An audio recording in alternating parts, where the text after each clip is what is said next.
Bismillahirrahmanirrahim. Assalamualaikum warahmatullahi wabarakatuh. Perkenalkan, nama saya Ananda Putri Salsabila. Di sini saya akan menjelaskan tentang korupsi dan upaya pemberantasannya dalam pandangan Islam.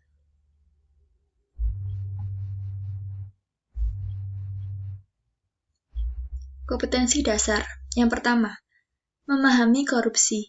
Kemudian, menganalisis perilaku-perilaku korupsi dan mampu mengambil keputusan secara bertanggung jawab dalam bidang moral yang berkaitan dengan pemberantasan korupsi.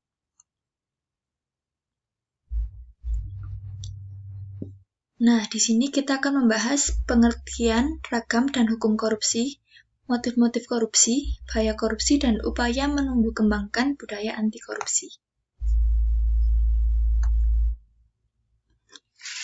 Pengertian korupsi.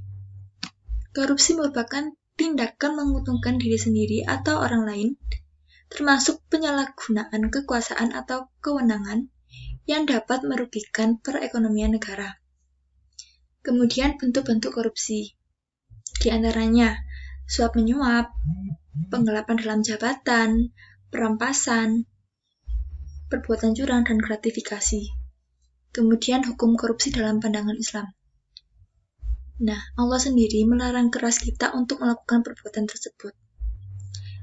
Hal ini terdapat dalam surat An-Nisa ayat 29 yang berbunyi, "Hai orang-orang yang beriman, janganlah kamu saling memakan harta sesamamu dengan jalan yang batil, kecuali dengan jalan perniagaan yang berlaku dengan suka sama suka di antara kamu."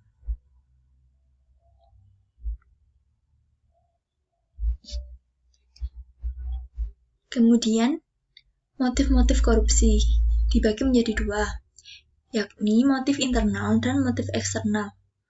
Motif internal antara lain, yaitu sifat tamak atau ragu seseorang. Kemudian, moral yang kurang kuat.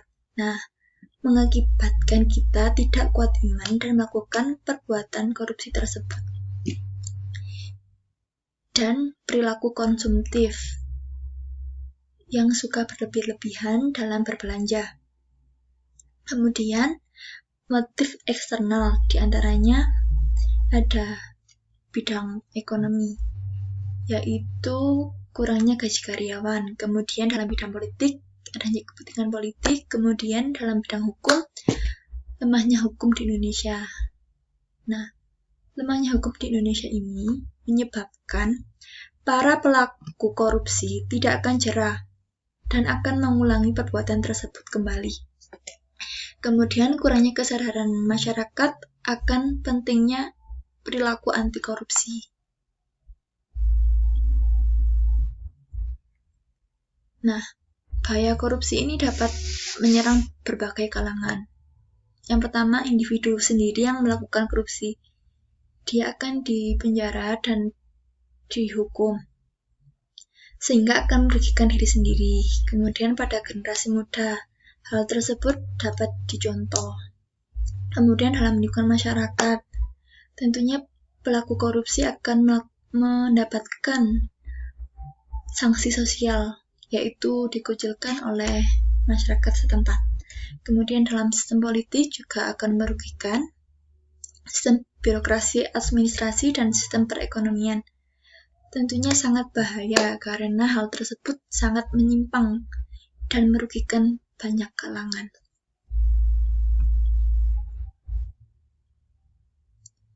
Nah, kemudian upaya menumbuh kembangkan budaya anti korupsi.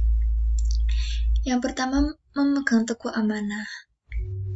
Jika kita sudah tidak boleh melakukan korupsi dan hal tersebut sudah tercatat dalam Al-Quran, maka di dalam diri kita akan menjauhi perilaku tersebut.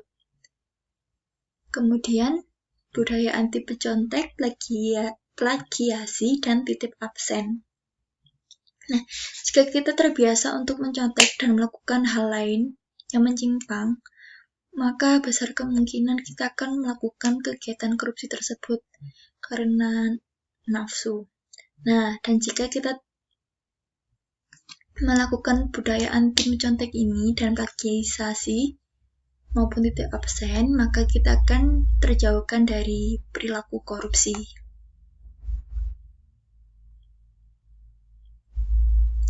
Jadi kesimpulannya, dalam pandangan Islam, dengan kita menumbuh kembangkan budaya anti korupsi sejak dini, maka diharapkan korupsi akan berhenti dan hilang.